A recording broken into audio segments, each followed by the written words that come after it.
God, and it really, it's my pleasure really to be in touch with your wonderful group, providing a really, really important service here and a really important care. So thank you so much for that. Can you guys see my slides okay?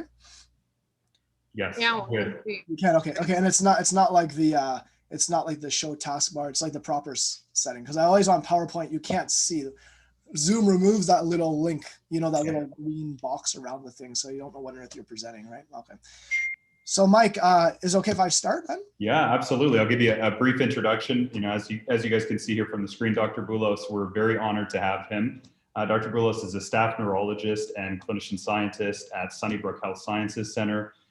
He's a sleep specialist who has been, you know, a major player in terms of sleep neurology, sleep stroke relationships over the last number of years. And so we're looking forward to hearing him discuss the links between sleep, cerebrovascular disease, and dementia. And we're really honored to have you here, Mark. Thanks for having us. Thanks, Mike. And I really appreciate the kind invitation from the whole group and from Mike. Thank you guys very much. It's really a pleasure to chat and, you know, form some good collaborations and potentially, you know, discussions for the future, you know, so it's a real privilege. Thank you so much for having me. I got some funding disclosures. These are like peer-reviewed sources because I've research funded by Heart and Stroke, CHR, and so on and so forth. I also receive or have received in the past like stuff like in-kind support from different industry partners, but no stock options or anything like that. Like, I'm not rich, believe me. So let's talk about ambulatory approaches to diagnosing sleep disorders. I want to just sort of talk about moving, and this is potentially actually a business direction a lot of labs are looking into, and because it has a lot of benefit potentially to patients. I want to discuss the importance of treating sleep apnea after stroke. Then afterwards, talk about the role of sleep fragmentation in the clearance of toxins in your brain. So just want to go through, we'll just talk about first ambulatory sleep equipment. Then we'll talk about the links between sleep apnea and stroke and really the importance of treating patients with stroke for sleep apnea. And then afterwards, some chat about sleep fragmentation again and clearance of toxins in the brain. So the first thing though, is I want to chat with you about something that I find the most useful. This is something we published about 2 years ago in the Lancet Respiratory Medicine. I'm going to stop sharing my screen just for 1 second. I'm going to start sharing a different screen, which is this. I don't know if I can do this properly. Oh, sorry, Mike. Can you make me the host? I don't know why it's jumping off that. Okay, let's. Okay, so I hope I'm sharing with you. Whoops, probably shared the wrong screen. My mistake. Sorry, guys. Here it is. Okay, perfect. So do you guys see a screen here of like a little website? Yes. So this is basically psgnorms.com. I'll just type it in for you here, psgnorms.com. And it will redirect to a website in Ottawa. But the cool thing is, like, I'll just fill this in for myself, but I can type it on my mail. 40 years old. It's my first time in a sleep lab. Hit calculate.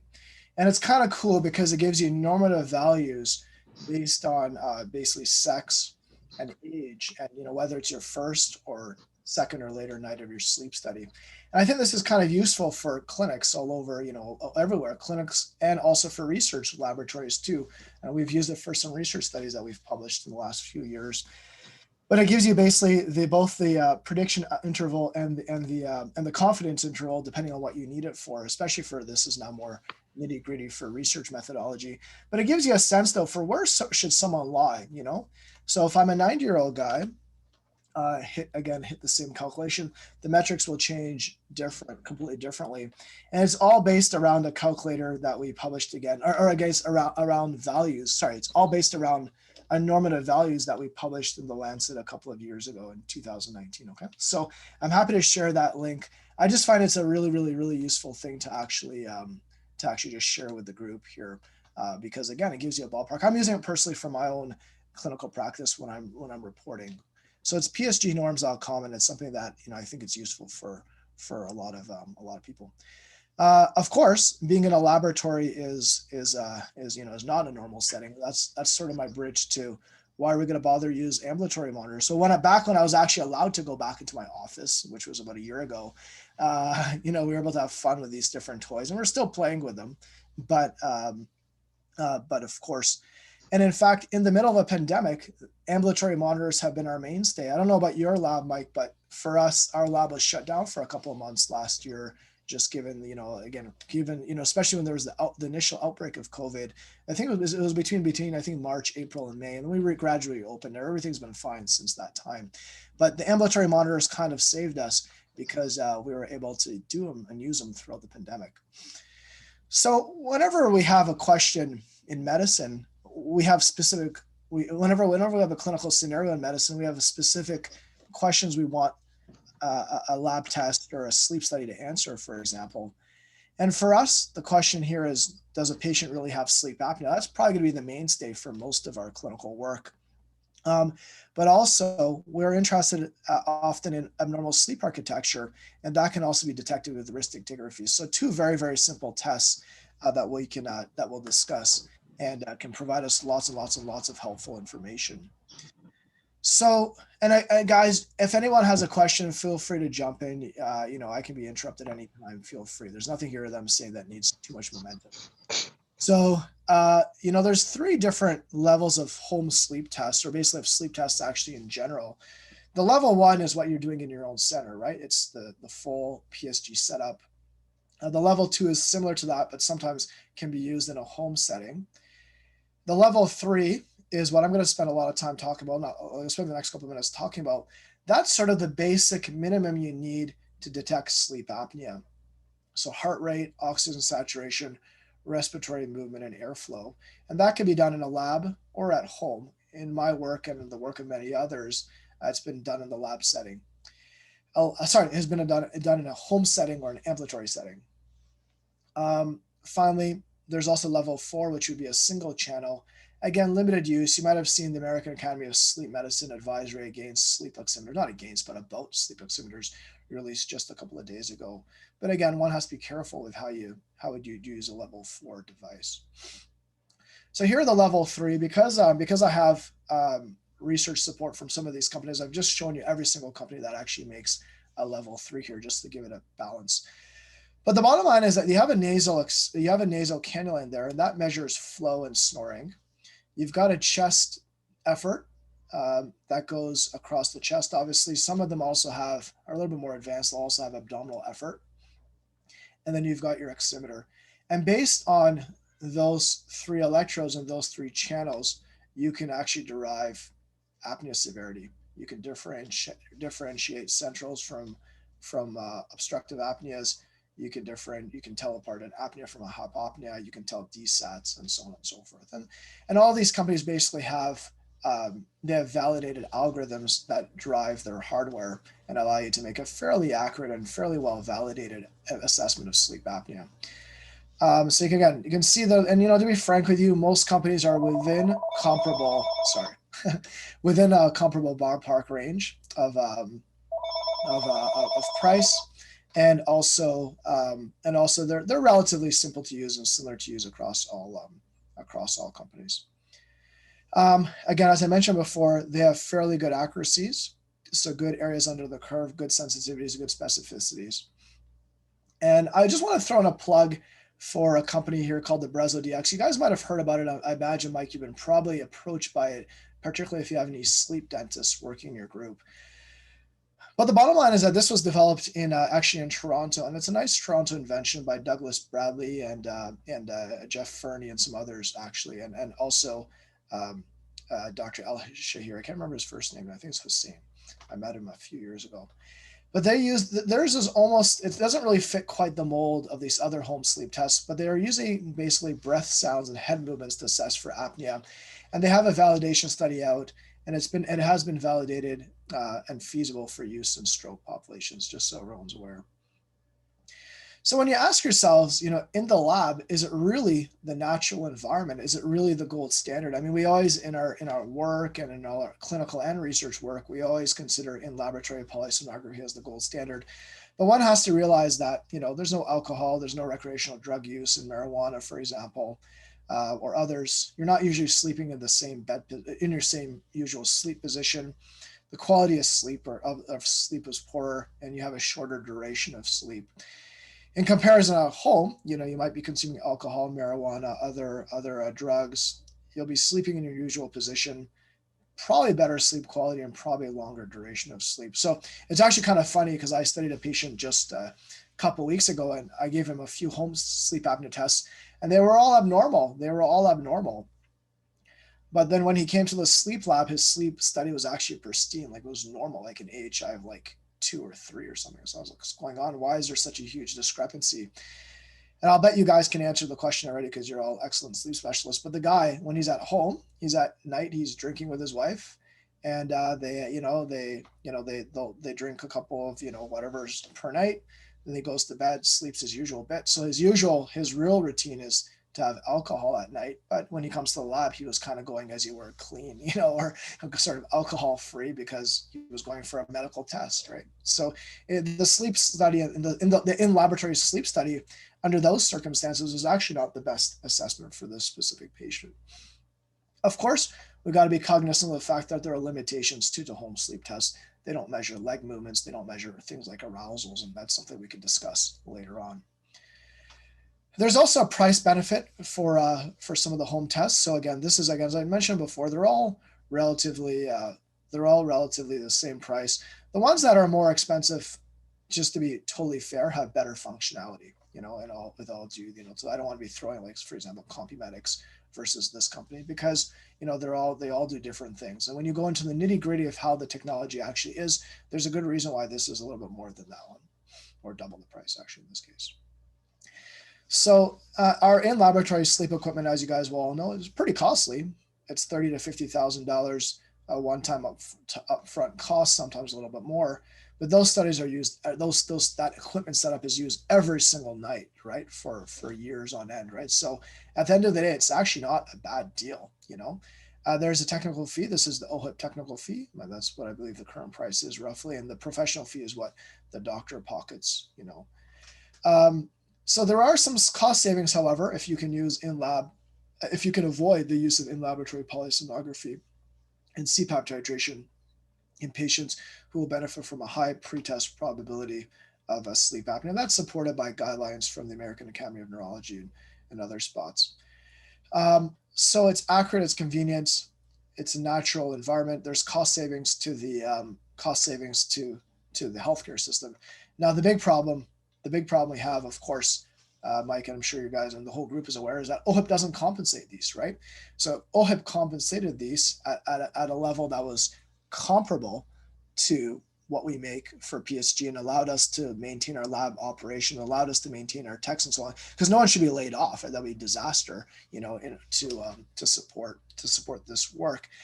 That's where it is. And I can just tell you, off the record, that there are some negotiations being done in closed doors and so on, and some proposals in there to discuss sort of an approach where could we potentially get funding for ambulatory tests. And this has come out really, I think, clearly in the context of the pandemic, right, where a lot of patients have been hesitant. I don't know about you guys, and I have the numbers are going substantially down, but I do have still some patients who want to delay their sleep studies until COVID goes away. And I don't know if it's when it's going to really truly go away, but at least till the numbers go down. In those cases, we're booking them for the summer, for the fall. I'll bet you have probably a handful of those people. Most people are actually comfortable now, though, coming to the lab. And I think the lab is extremely safe. Any sleep lab is very safe. And I know all labs are following very high standards to ensure patients are extremely safe.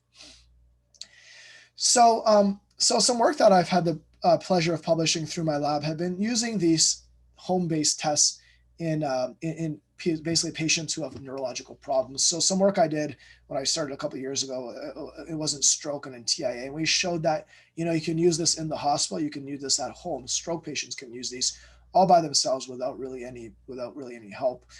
And more recently published, it's in press with the Journal of Clinical Sleep Medicine. But more recently, my master's student published the same, basically in cognitive impairment. Even people with dementia can use these. Okay, so they're pretty feasible. They're pretty feasible for use.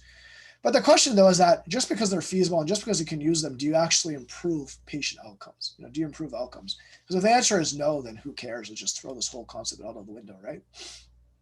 So this is one of the first trials I had the pleasure of conducting. We finished it about a year ago, and it's currently under review in a peer-reviewed journal. But this was called the Sleep Smart trial, where we randomized people basically to a home. This is in stroke patients. So you got stroke TIA patients who were from the Sunnybrook Stroke Clinic or the inpatient stroke unit. And basically they got randomized to a home sleep apnea test or a standard of care using in-laboratory polysomnography. So you had a 50-50 chance of getting randomized to either, to basically either test. And if sleep apnea was detected, we treated them right away, and then we assessed outcomes at 6 months. Right.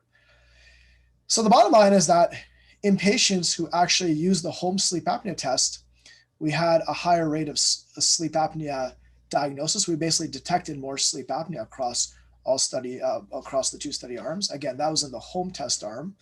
We treated more people with CPAP. We reduced daytime sleepiness, and we were actually able to improve also their daily activity, their ability to perform daily activities, as well as showed that it was actually cost effective for the healthcare system. So there are a lot of cool benefits potentially to use home tests in different populations.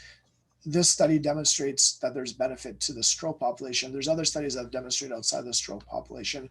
We're actually have an ongoing study now looking at a cognitively impaired population or a patient population with dementia. And I'm hoping that we can replicate similar results. All right, so that's, we'll talk about wrist actigraphy later on to talk about abnormal sleep architecture, but that's later on. Does anybody have any questions or comments about that if they want to throw in any thoughts? One quick question, Mark. I think that's a really nice summary of what we see to be true in other populations in terms of the distribution of home sleep studies and ambulatory studies.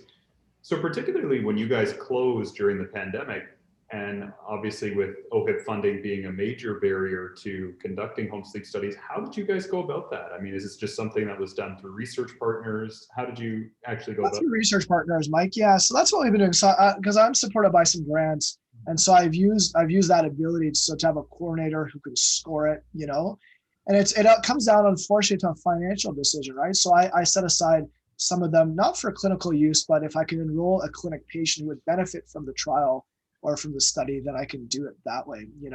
I have the guy who finished a master's degree, wanted to stay on and got a job with me as a coordinator. So that was actually a good fit because he had a lot of experience with it. And so that was sort of it.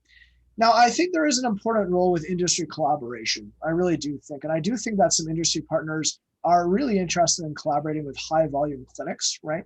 That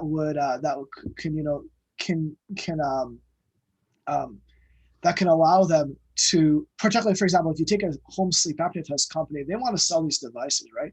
Now they're only used by a bunch of little nerds like, researchers like myself and a few others in Ontario, and, so it's not really a high volume, but they would be very interested in collaborating with high volume clinics, and potentially getting, greasing the wheels in that regard. I've also seen distribution companies interested in this area as well, because there is a hope and there is a thought that maybe this will be provincially funded one day, and then there's the potential and the interest there. Great. Right. So let's talk about now sleep apnea and stroke. So you guys know better than me, but basically sleep apnea is where you've got mechanical compromise and collapse of the upper airway. It leads to drops in oxygen, leads to fluctuations in intrathoracic pressure and intermittent arousals or awakening from sleep.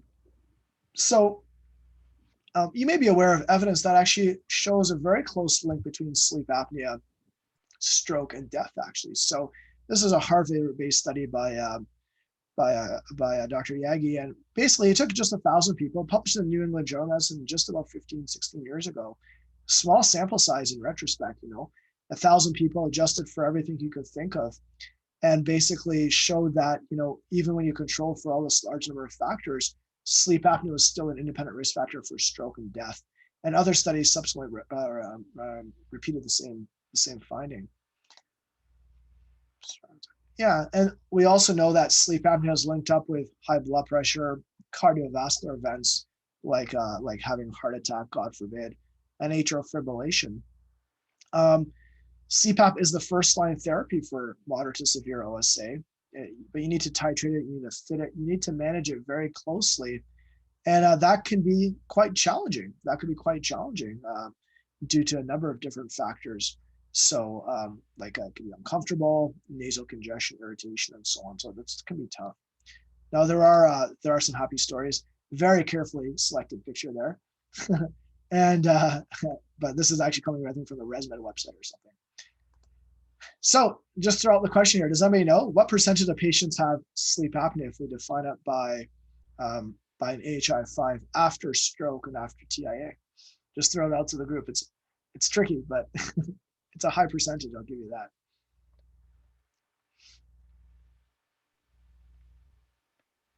What do you guys think? Nobody wants to jump in on this one. 90%. No, that's pretty close. It's a little bit. Nothing in medicine is exactly 90%. I learned that the hard way in medical school, okay? So I go down one more. What do you think, Jessica? 70%.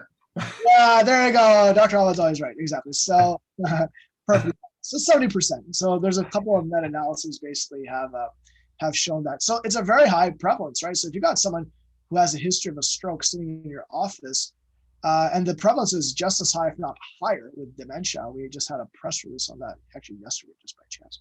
But basically the prevalence of sleep apnea, again, it depends on how you cut off, like what do you define as sleep apnea? I'm using a relatively low cutoff of an AHI of 5. But if you go with an AHI of 30, you're still at 30%. But again, these neurological conditions have a very, very, very high prevalence of sleep apnea, and they're linked up with bad outcomes. So for example, in the stroke population, if you got sleep apnea, you got a longer duration of a hospitalization. So basically you're stuck in the hospital longer. You can't leave your bed quickly. There's a poorer functional status, poorer cognition, and these patients have a higher risk of repeat strokes and a higher mortality. So not good at all. The observational studies show us that if the patients can comply with CPAP, if they can comply with CPAP, then they have reduced blood pressure at night, increased well-being. Some studies have also shown a reduction in vascular events, even mortality with good CPAP compliance. But there are a lot of different factors that affect CPAP compliance, including being on the CPAP earlier and other factors as well that we published through my lab. So this is a trial. This was sort of my soapbox rant I published at the end of last year in the middle of the pandemic, because I was just working on it with a very good medical student.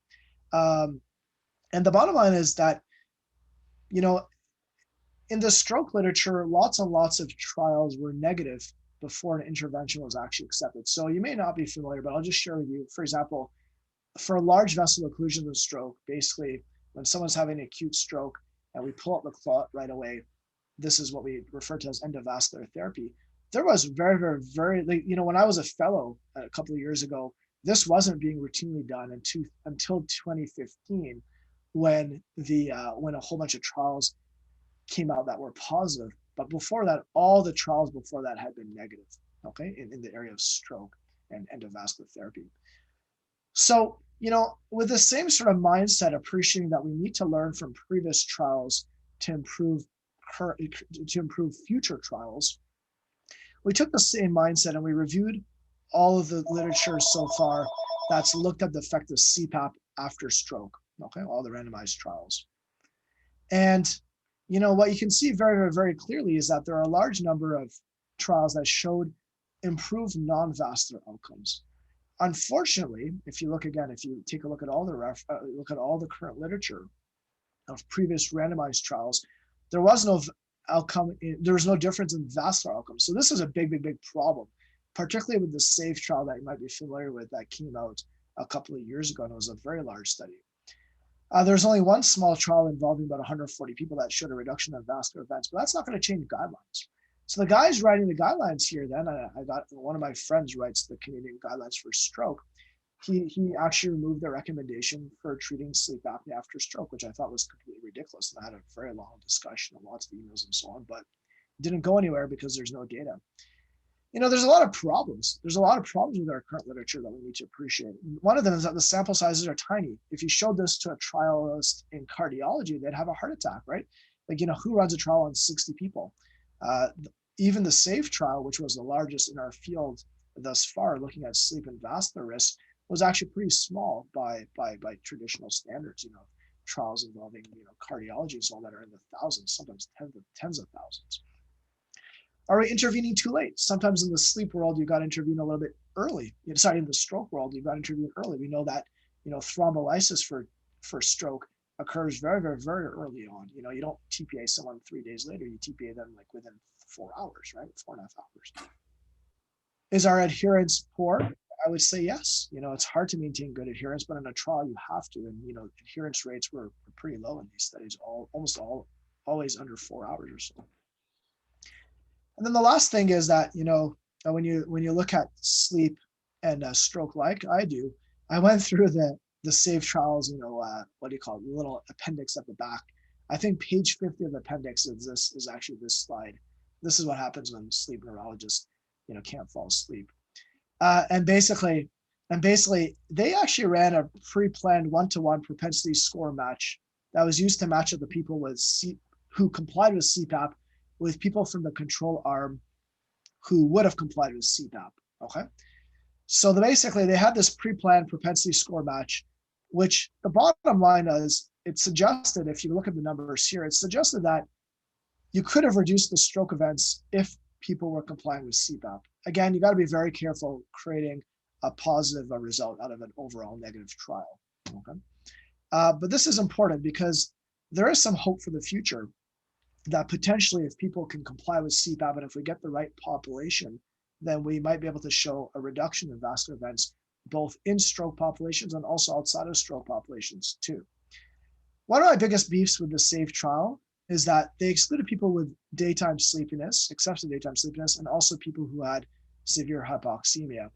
This is a big problem because if you remove from the trial the patients who are most likely to benefit from your intervention, you're harming your trial. It's like removing, again, the most severely afflicted phenotype must be included in your trial, or else you could have a negative trial 100%. Okay? So there's a lot of stuff here. Again, this is, if you're interested, I'm very happy to send Mike and he can pass along to the group this sort of review article in this area. Again, if this interests you. But probably the sample sizes were too small. We probably need a larger sample size. We probably need to modify the time where we intervene in. We need to ensure there's good CPAP adherence. We need to include the most severe cases, or else we're not going to have a positive trial. We need to make sure the adequate is properly done. Sorry, the follow-up is properly done. And also, is there another way to treat basal sleep apnea? And this leads me to some other things. So, how are we treating sleep apnea in our population? So weight loss, maybe avoidance, some sort of non-pharmacological approaches, like avoidance of hypnotics, alcohol, avoiding sleep on the back, mandibular advancement devices, CPAP, certainly surgery, which Mike could teach me all about, and these other surgical procedures. There are some other alternatives that are coming out as well to be considered. And again, these are not mainstay, at least not in Canada, but dimethyl fumarate, some other medications, including cannabis, that's shown some promise. And also hypoglossal nerve stimulation. The company that makes, and I can't remember the name of the company now, but the company Inspire, yeah. Was it, sorry? Inspire, yeah. They, I think Dr. Awad, you probably saw they released a press release last week saying that their stocks went up like crazy, like by exactly. I wish I listened to Michael. I know. Hey? Unfortunately, not a company I could invest in due to obvious conflict of interest. But hey, they have been kind of on a tear recently with uptake. Yeah, they just went up by, I don't know how much percentage, but it was very high. It was very impressive, actually. So there is a Mike, do you implant these hypoglossal nerves? Yeah, I do. I've done now close to 200 of these. Awesome. That's terrific. Wow. So yeah, so something that's really taking off here. It hasn't really, hasn't been. I don't know. Like in Canada, Mike, where are you implanting most of them? Are they in Canada or in the States? Not yet approved. Not yet approved by Health Canada. That process is something that I've actually advised for the company on. So we're hopefully working on bringing that to Canada in the near future, but not quite there yet. And OHIP funding is going to be a whole other kettle of fish because the implant itself, the can costs about $20,000. So still a ways to go on that, as you can imagine. Yeah, I hear you. And there's a lot of burdens. Sometimes a lot of obstacles with getting OHIP funded stuff. But anyhow, we can talk about that offline. Something that I was fortunate to receive a grant on was been breathing exercises. So again, in Canada, we don't have that much money. So what can you do for free, right? So Basically, this was a grant that I'm working on with a collaborator who's a speech language pathologist, and we're seeing do breathing exercises actually help reduce sleep apnea severity. You know, there's this sort of niche area now of like exercises and natural stuff being kind of cool and in vogue. So this has sort of been funded by different bodies here, and we've actually shown about a 30 to 50% reduction in sleep apnea severity. So this is not as good as CPAP and other things like, you know, hypoglossal nerve stimulation, but it does help a little bit. All right, does anybody have any questions about the sleep apnea stuff or anything else I discussed before, or any comments? How are we doing for time? All right, we're doing great for time. Great. Perfect. All right, let's talk about then about sleep fragmentation and cerebral toxin clearance. So, you know, if your sleep is fragmented, unfortunately, you're at risk for a lot of problems. So stuff like Alzheimer's disease, poor cognitive performance, even, you know, development of strokes and so on. This has been widely published by my colleague Andrew Lim at Sunnybrook. So wrist actigraphy are these little wristwatch-like devices that monitor movements. They produce raw activity scores that can be translated to sleep-wake scores, and they're based on computerized scoring algorithms. There's a lot of them on the market, and they vary quite a bit in price. So your Respironics ones will be pretty costly, closer to 1,000 or 1,500. But you can buy a lower end Fitbit or equivalent kind of thing for just $100 or $200, right? So it's interesting because over time, these commercial, you know, the commercial, obviously there's medical grade devices and we don't really question their accuracy because they're supposedly very well validated against in laboratory polysomnography. But stuff like the Fitbit actually, and other ones like there's other ones as well that have been you know, getting more and more accurate over time. So it's interesting because the validation studies initially, and there's not that many of them, so we got to be careful what we advise our patients here. But the bottom line is that these commercial devices are getting better over time. They're not quite medical grade, but they're getting better. And I advise my patients to say that these medical grade devices like the Fitbit are, these commercial devices like the Fitbit, they are not as good as the medical equipment, but they can probably tell us about big problems you have in your sleep. They're not going to be able to diagnose smaller problems. And that's sort of the way I've been broaching it with my patients there. So again, you can get like a nice little readout here from, this is a Respironics example, and you can get a sense for when the person was asleep, how fragmented their is, and what's their sleep-wake activity during the day. So it's interesting because sleep actually plays a very, very important role in the clearance of toxins from your brain. And this was initially demonstrated in the mouse model, where in particularly slow wave sleep or N3 sleep, you had a very prominent clearance of cerebral toxins from the brain. So the question one of my very strong students asked a couple of years ago was, well, is there evidence that this might occur in humans? So we exploited the fact that that there are some neuroimaging sequences that we can actually use to explore the clearance of toxins from the brain. So there's this thing called Virchow-Robin spaces, and these are fluid-filled spaces that actually surround the brain's vasculature, and they're thought to play an important role in neuronal clearance of toxins, okay? So it's well established that enlarged Virchow-Robin spaces are common with age and with neurodegeneration. So if you've got larger ones of these, it suggests you're either older or unfortunately you got something going on like a neurodegenerative condition. And the thinking behind this is that the toxins are building up in these perivascular channels and you're getting enlarged Virchow-Robin spaces. So basically the bottom line in plain English is that having enlarged Virchow-Robin spaces is bad. So what we asked ourselves is, are having these enlarged Virchow-Robin spaces or these enlarged perivascular spaces the same thing? Are they correlated with measures of poor sleep? And obviously I wouldn't be presenting this work unless the answer was yes, right? So it is. So this is, our paper was one of the first demonstrations actually that poor sleep is potentially linked up with this clearance or this poor clearance of cerebral toxins during sleep, okay? So basically we found that if you had poor sleep quality as assessed by the sleep efficiency on polysomnography, as well as the wake after sleep onset, as well as a shorter duration of slow sleep, you actually had enlarged vertical Raman spaces. I had the pleasure of supervising this work with other colleagues at Sunnybrook as well.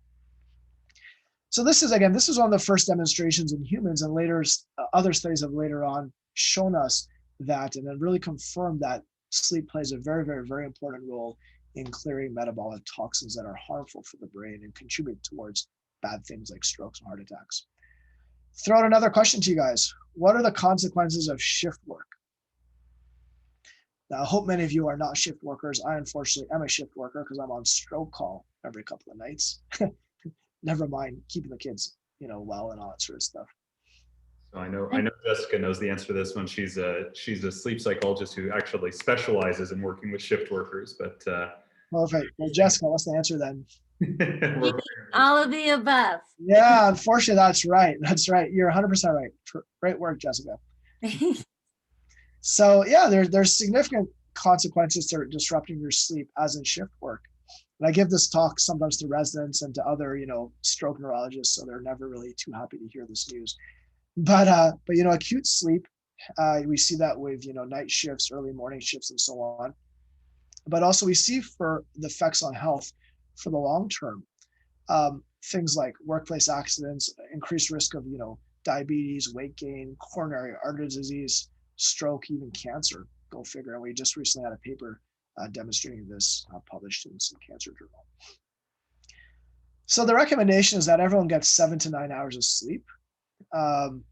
Sleeping less than 6 hours, I'd say less than 6 or 7 hours, is linked up with a whole bunch of nasty things like, again, heart attack, stroke, risk of early death, diabetes, hypertension, weight gain, obesity, even mood changes. I'm sure, Jessica, you see a lot of people with this kind of issue. And also impaired immune function, increased pain, impaired performance, all these terrible things, But the problem is that if you sleep more than about 8 or 9 hours as well, then you also have a risk of, sort of a bimodal curve here, right? You can't be sleeping too much.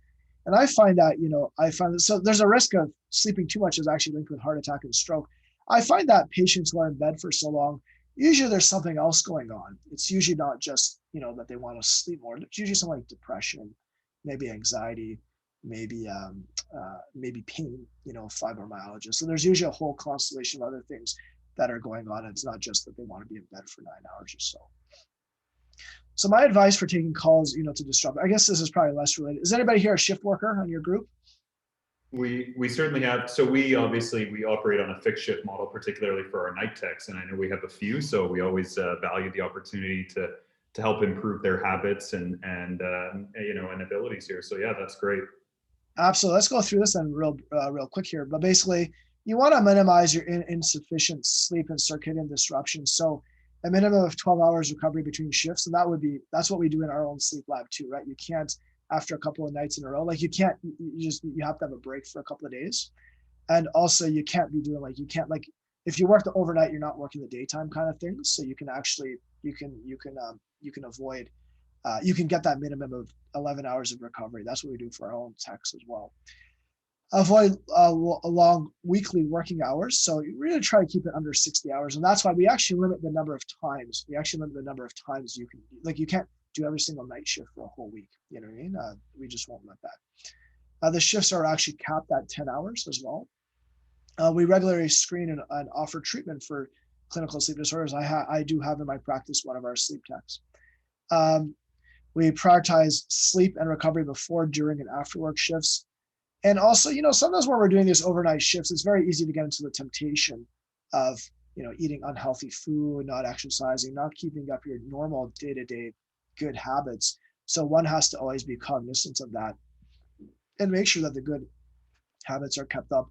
I particularly, when I'm doing an overnight, I ask my residents not to order crappy food like we always do, like when we're residents. Well, we'll order some healthy food, and have a good meal. And also, very important to educate people on good sleep hygiene.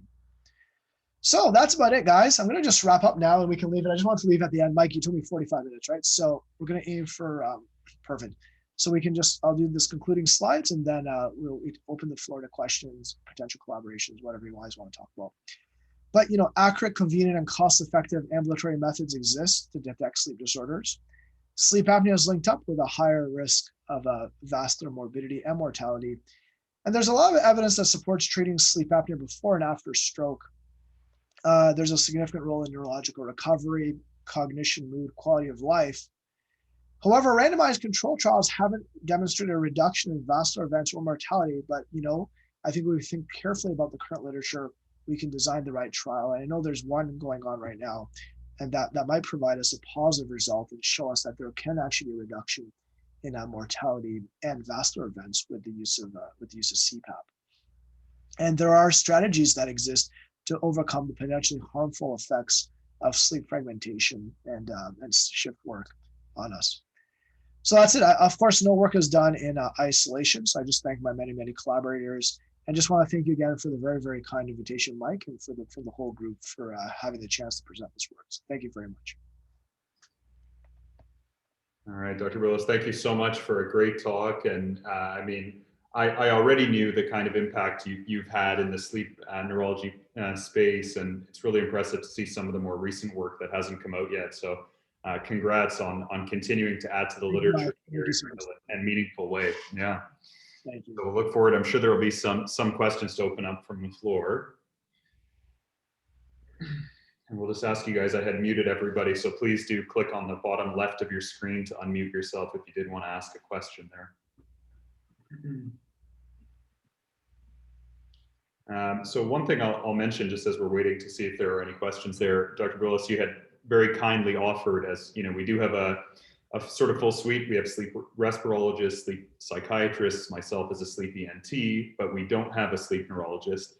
Dr. Boulos had kindly offered, to collaborate with us for those patients that fall into the domain of sleep neurology, that he would be more than happy to help us with seeing those types of patients when needed, especially in a tertiary setting. So that's something for our audience to know about. And I see Dr. Raouf, who I mentioned to you, is she's a sleep specialist with us. I said she's mentioned she has a couple of questions. Sharika, you can unmute yourself if you'd like. Otherwise, if you want to type them in the chat, please feel free. Okay. No, I can. Oops. So Dr. Boulos, thank you so much for a fantastic talk. And it's so good to see so much research coming out of Toronto. Thank you. So I have a couple of questions. So I do have a question about stroke evolution after an acute stroke. And, there's varied study results in that area. And do you advocate testing patients in the acute stroke period and treating them in the acute stroke period? So that's one question. That's a great question, right? So there is what's the right thing to be done medically, and then what's the right thing to be done practically, right? So, if you work in an acute stroke center, you will know that that there's lots and lots of there's lots of barriers actually to starting sleep apnea immediately, right? They're in the ICU setting. They have a ton of monitors being put in them. There's lots of barriers. There's been some research, Dr. Raouf, that shows. I'm going to go a little bit deeper here. That shows that BiPAP and CPAP may actually be very beneficial right at the onset of stroke.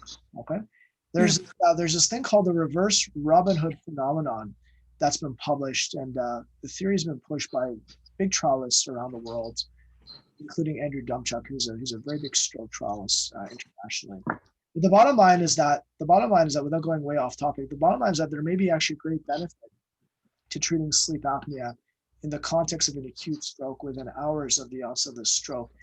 There is some thinking that sleep apnea forces the brain to shunt blood away from some of that ischemic core. And people with sleep apnea actually have faster evolution of their ischemic core compared to those who don't have sleep apnea. So this is a very, very, very exciting area of study. It's something that I'm very interested in actually pursuing, and was actually working on a grant for it. Having said that, there are many feasibility issues. Can you start CPAP or even BiPAP immediately in an emergency or ICU setting where someone's just had a stroke, right? And so the feasibility trials that have been done across the states have actually shown that it's actually hard to pull off. And this is definitely an area that requires more investigation. For what I was doing in my own trials, we have, again, that publication I showed you guys, the Sleep Smart one. I'll just backtrack. Where to go. This one though basically showed we were able to get people in the hospital. We were able to randomize people within a few days of their stroke. So because of the practical issues, I waited a couple of days until after the stroke was done, when they were a little bit more stable, and then randomized them and got them in. We're able to start CPAP right away. Because of the way the funding models work though in my hospital, starting CPAP in the hospital itself was quite difficult. It can be done, but it's quite difficult.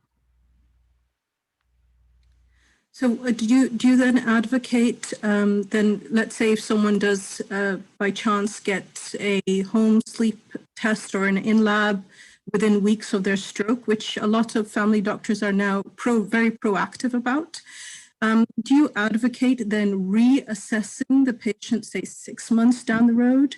I mean, there is an evolution, and some individuals will have an improvement in their apnea at the 6-month period. Excellent question. Some people improve, but usually sleep apnea remains. This has been my own impression. So I've studied these patients longitudinally down the line. And you'll find that patients, they might start off with an AHI in the 20s or 30s. They might improve over time to the teens, but it's not going to go away completely. Do you see what I mean? It's always there. So what I do is I don't routinely retest people after a year or so or after 6 months. But what I do is I do monitor them with CPAP titrations and whatnot, particularly if someone comes to my clinic after, a year or two of CPAP use after a stroke, and they say, listen, Mark, the CPAP is simply not as effective as it was before, or I don't feel as different. So I'll often retest them either with a CPAP titration and just see sort of what's the new CPAP setting that they need. If you run the titration, and there's basically, and they're at a pressure of 4, and there's no vents and stuff like that, you really have to ask yourself if that might necessitate retesting them with just a diagnostic or with a home test. Usually it doesn't go away altogether. So I have a second question, and that's with regards to dementia. Sure. Do you have any, are there any outcome studies which have shown reduction in or improved functional capacity in patients with dementia who are being treated with CPAP? Yeah, we are working on that right now, actually.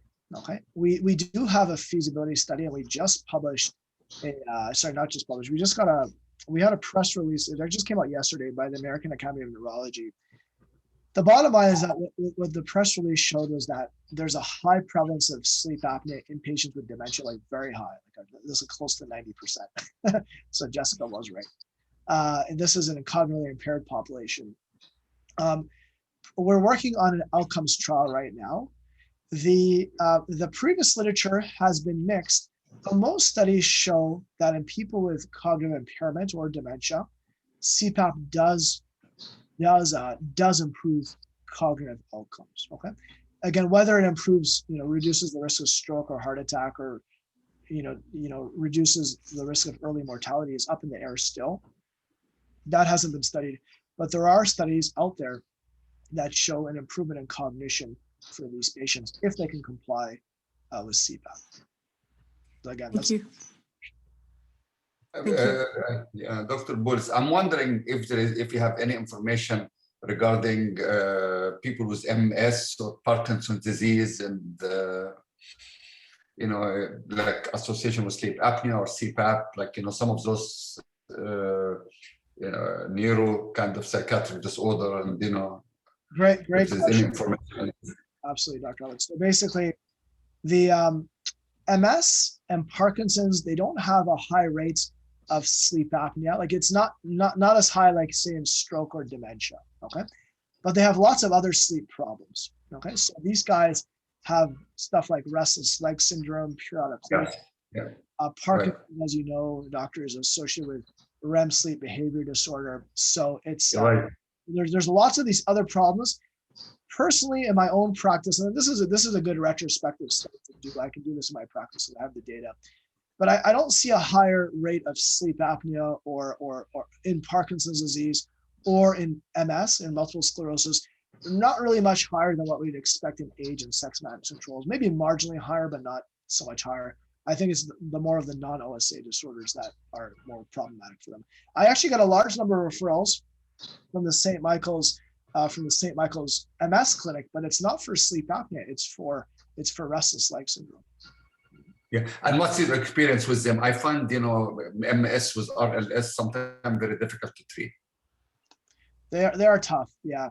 So I agree with you. I agree with you. Sorry, whoops, I enlarged the chat here. I can't see it anymore. Okay, so basically they're harder. I follow the same basic principles though, where I mean I find a lot of these people are referred with iron deficiency, with you know, they have other medical issues going on. The MS population is tough, right? Because they you know, the MS population is tough because they actually have intracranial lesions in their brain, right? So they can have a whole bunch of different problems, like, you know, myelopathy, like spinal cord injury, lots of different lots of different pathologies all over the neuroaxis. Okay, But thank you. I'm usually using dopamine agonists. They seem to work in the MS population. They seem to work pretty well. Just a very low dose of the dopamine agonist. If that doesn't work, as well as just iron supplementation, provided all non-pharmacological and you know issues have been addressed, stopping caffeine intake and so on and so forth. Just a question, just the last one. What is your experience with Lyrica for, you know, some of the people with, you know, dopamine agonist, you know, treatment resistant? Have you tried it? Do you feel it's helpful? Yeah, I've used it. I find the dopamine agonists are better. I don't know what your experience is. The same. But sometimes the ASM recommend Lyrica, like, you know, as number 1 or number 2. It has, you know, a very high recommendation. I did not find it very helpful myself. Yeah, I'm exactly like you, doctor. Because I know the guys, and I'm part of the restless legs. There's this international restless legs study group. They developed all these things. I don't know why Lyrica was put in. I've heard their lectures. I've met with the people. I've spoken to them at length. They had some trials that showed that Lyrica was helpful. I just don't find it works for me that well, you know, with my patients. I really try the dopamine agonist, unless if someone has a compelling reason why a dopamine agonist would be a bad idea, like they're a gambler or they have some sort of, you know. Yes. I've had 1 or 2 of those people. Yeah.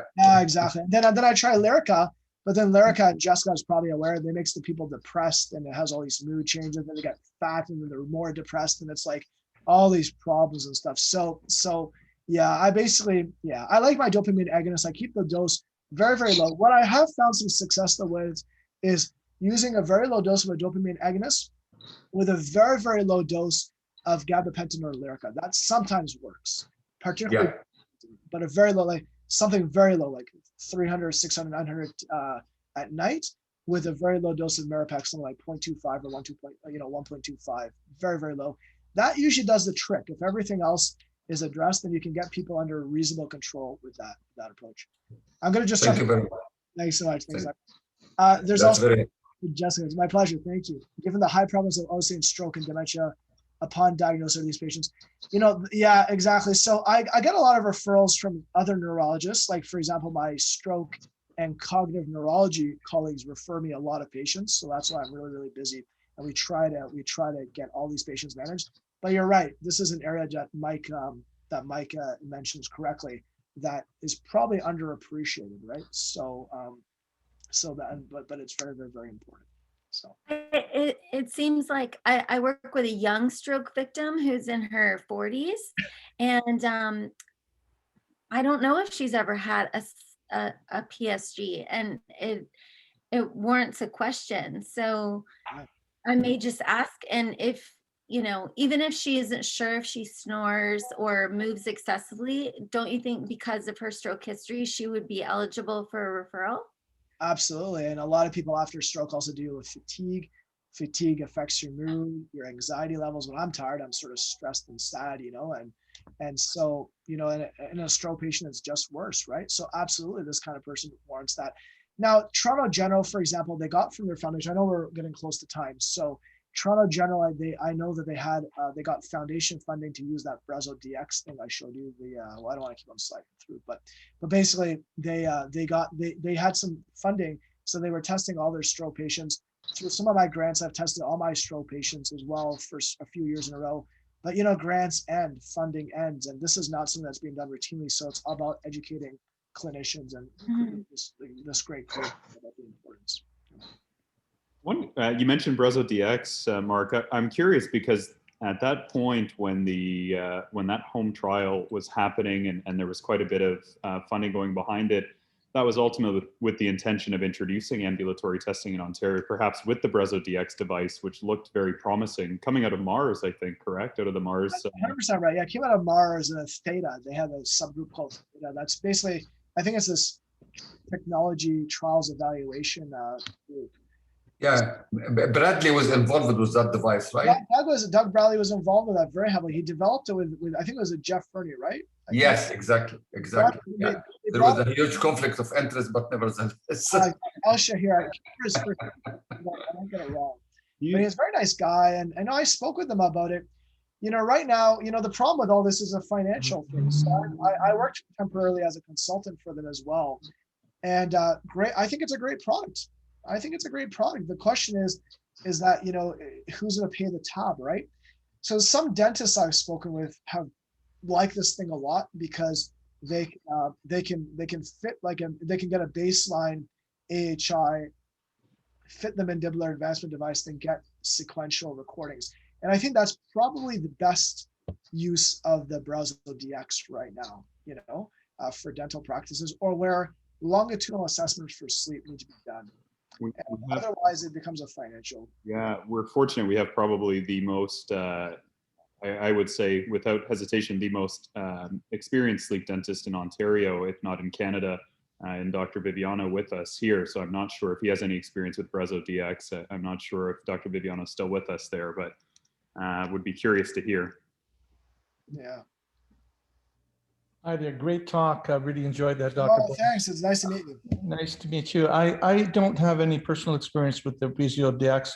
I had it shown to me by Doug Bradley, and the reason I personally didn't get very involved with it is because none of the sleep physicians that I work with were really taking it that seriously, because it deviates completely in technology from what the AASM says that a sleep test should be, and so as a dentist, I want to try and use technology that the sleep physicians respect and have bought into, rather than me being the conduit of a technology that they themselves are unsure about. So unless it became more mainstream and more respected, it wouldn't be something that I would feel comfortable using. Although I've seen the study that validates it, and it looks great, and it certainly, they've worked very hard to try and put together a good, easy to use product.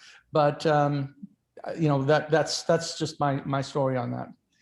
Yeah, and I think it's a great point. I for the same reasons I was hesitant to roll it out in some of my trials, because I was worried you spend 3 years on a research trial, and then people will say, well, Mark, what does this metric mean, right? What is this AHI derived from breath sounds? The biggest downfall, and I told this to Doug Bradley, and he doesn't like it, but he's working on it, is that there's no oximeter, right? So you're going to rely fully on airflow. Mechanistically, it makes sense though. You're adjusting something in the mandible and so on. Of course, it's more complicated than that. I'm pretty ignorant in the regards for the dentistry work, but I get your point, and I do agree with what you're saying, to be very totally honest with you.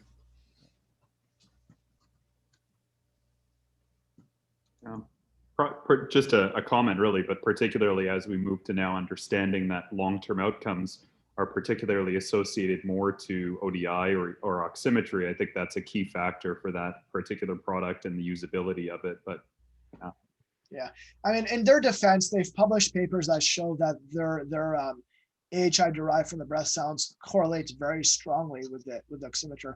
But of course it does, right?